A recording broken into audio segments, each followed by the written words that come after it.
Hi, I'm Tim. Welcome to Watchbox, and thanks for logging on. If you love this watch, email me, tmosso@thewatchbox.com. Your purchase and pricing email question line for buying this or any watch you see on any Watchbox platform. Please reach out to me directly. Email tmosso@thewatchbox.com for pricing details.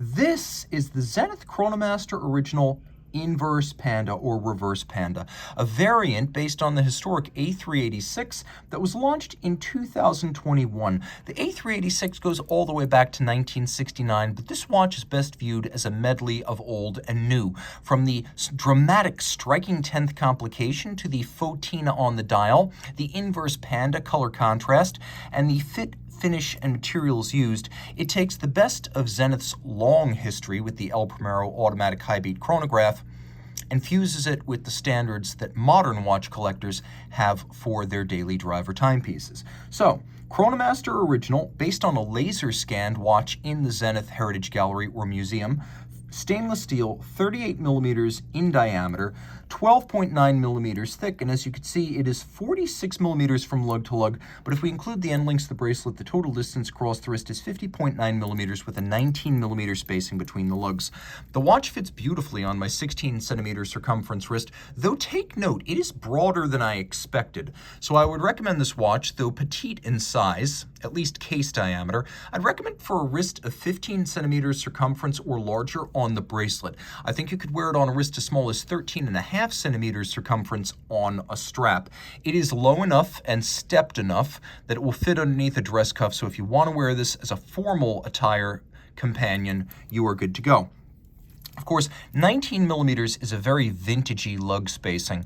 You could see that there's a narrow bracelet to match, and that it has a conforming end link for better integration of bracelet to case. The center links are polished. The alignment between center links and flanking links is staggered. The flanking links are satinated. You can see there's a little bit of a taper to this bracelet. There's a rolled bevel from the top to the side. We have removable links fixed by screws, and you can see quite a few of those. There are 5 divots drilled inside the clasps. You can use your strap tool to remove the spring bar and change the anchoring point for fine-tuning the size. And then we have a little clamshell style lock. We have both satin and polish on the clasp and a little kerf to dig your nail in under the clamshell lock so you can easily open it. The case features a design somewhere between a tonneau and a round case, very similar to the A386. The flank is sheer and polished. There's a little transitional bevel that is magnified as you approach the end of the lug. The lug is downturned and squared off, and the lug hoods are satinated.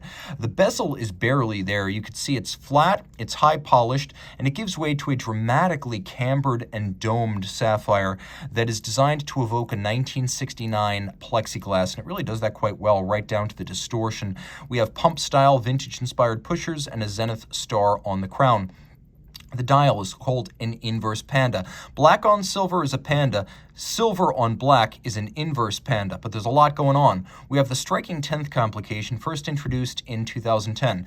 It means it's easier to read 1/10 of a second. Since the first example in 1969, the Zenith El Primero has always been able to resolve intervals as small as 1/10 of a second because it beats at 10 beats per second, or 36,000 vibrations per hour. The problem, on a small subregister or a small sector of a dial, it can be incredibly difficult to read fractions of seconds. So what we have here is a 10-second scale spread over 360 degrees of dial, so it's easy, for example, to read 1, 2, or 3/10 of a second. So it's easy to read whole seconds, but also fractional seconds to the 10th. That is the point of the striking 10th. Spread 1 second over 36 angular degrees of the dial.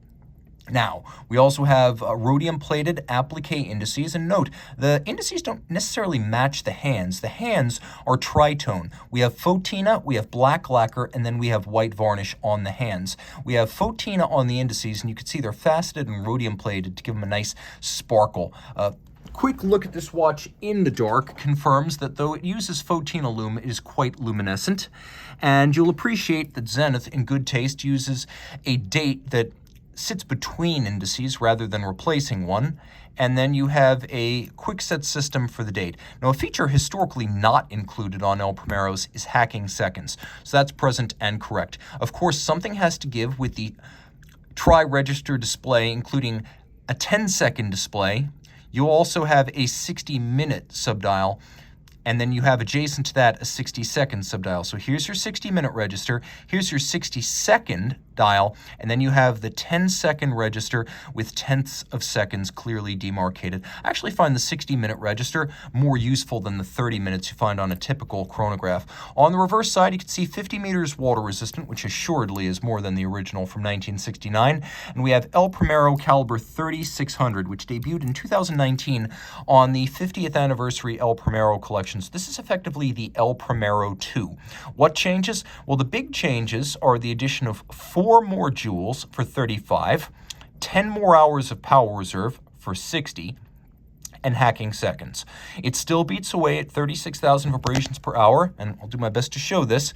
You can see it still includes a blued column wheel and a lateral clutch for operation. So you get that crisp column wheel feel and the aesthetic purity of a lateral clutch, which a lot of purists do prefer over a more efficient but aesthetically unsatisfying vertical clutch. Now you can also see that Inca block is not present on these movements. We use KIF here. Zenith always has on El Primeros.